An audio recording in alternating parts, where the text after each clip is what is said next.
This space was designed by a young French architect who lives in Delhi. We went to this wonderful park called Jamali Kamali, which is near the Qutb Minar, and he looked at the arches, the shape of the arches of the tombs, and that arch became the basis of this building. So if you stand in front of the building, the facade, it has this big arch. When you come in, arch runs this way with natural light. This is the design studio, but for the couture, our clients need to come here for the bridal. So basically, this is for the bespoke, the made to measure, and this will move closer to town in another year to a beautiful new space we design over there. I'm India modern. I do not want to be old-fashioned. I do not want to recreate. It's no point. You go to the museum, there are many other people who do it. You have to interact and say, okay, this is our culture, this is who we are. How do we use this and live in today's life? I mean, that's the point. I started at the Doon School, and as you know, all good, fantastic boarding schools are very like macho. It's about soccer and cricket and all this thing. And I always sketched, and I didn't know what to, like what the hell is this, And in my final year, the 11th, I did these series of sketches, all in pencil, of these processions, these wonderful wedding processions. And they gave me the best artist prize. And my English teacher came and said, great, but what are you going to do? Where are you going to get in life drawing high fashion models? And I'm like, I don't know. And at that time, Pierre Cardin, who was a great French designer at that time, came to Bombay to do a couture show. And we lived next to the Taj in Bombay. And my wife, who's very tall, went and said, she'll be an usher because we needed the money. And they said, oh, Mr. Cardin comes with 4 models. Can you come and audition? She got picked and I got to see the show. That's the first time I saw a fashion show. And I came out and I said, this is what I want to do. India became independent in 47, and to get ahead you had to be westernized because that was the structure of the society. So even if you look at the Maharajas in the 20s and 30s, because they want to impress the viceroy or whatever, they were all trying to be Western and wearing Western dress and getting fancy motor cars and building beautiful palaces by European architects. Fine, but don't give up your life. Somewhere something went wrong because you were colonized. Today when a woman comes into something that's very fancy, in a simple handloom sari with some colored beads and the symbols of India, to me, she's got class, even before I know her, because she's comfortable. And that to me is the most essential ingredient of a person, You can wear diamonds, you can wear a big bow, you can carry a Vuitton bag. I'm not impressed by it anymore. I see too much of it. So we shot this, for instance, on the roof of the building at sunset. Like tomorrow I'm going to the Maharaja of Jodhpur's son's wedding, and it'll be like this. Everybody will be dressed up. And you know what? I can't wait, because I just want to see. I'm not going to have a drink, nothing. I'm just going to be looking. Because, that's traditional India coming alive. It'll be spectacular. A lot of our fabric becomes surface treated. Where the fabric, we do things, we create textures or we do prints. We have a lot of hand embroideries. We do a lot of surface this is done by hand.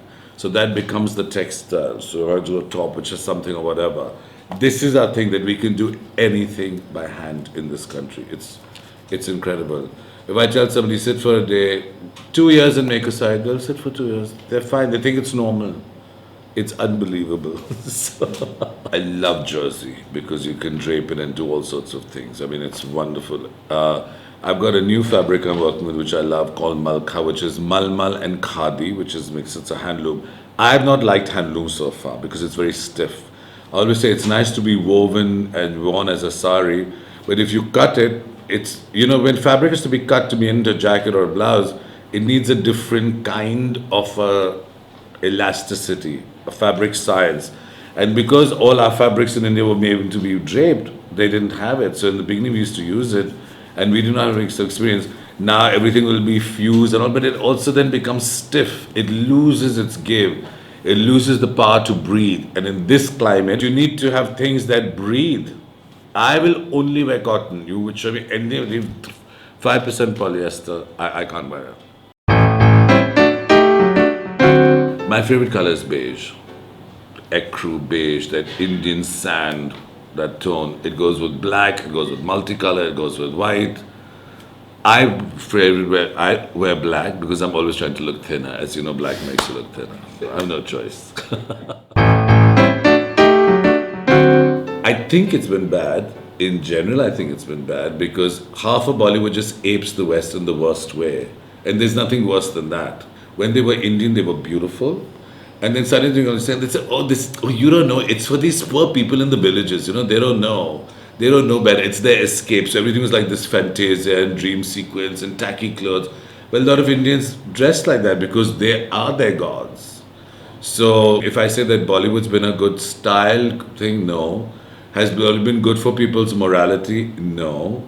And do I think a lot of people in Bollywood have style or just no? Honestly, no. The real problem with counterfeiting is that, it's okay, someone makes a counterfeit, I lose the sale. But what is much worse and happens much more at all these weddings is that all these badly made fakes. And someone thinks that's a Tarun Tahiliani. That's what hurts me. That's bad fit, it's bad finish, it's ugly color combination. They say, oh God, Tarun Tahiliani is doing this. That's what hurts, the hurt of reputation. That's what the real hurt of counterfeit is, not that you lose the sale.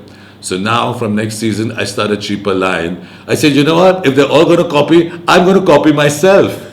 Brilliant, let's do it. So those samples up there, half the price to sell in the Will stores. All the jewel t-shirts, everything which I started, which went worldwide, I'm doing it at half the price. And saying you're going to make big PR. Don't buy a copy, go buy the real thing. I have to say, for myself to wear, the favorite is Armani because it's just super comfortable, beautiful textiles, and it's very understated. So that suits me. I mean, of course, Valentina was beautiful, but I'd say at that time Versace and consistently Armani. I love Prada, the best for shoes, and I love, fantastic. I like Gucci, but it's a little trendy for me personally, But even something as simple as Max Mara, it's beautiful.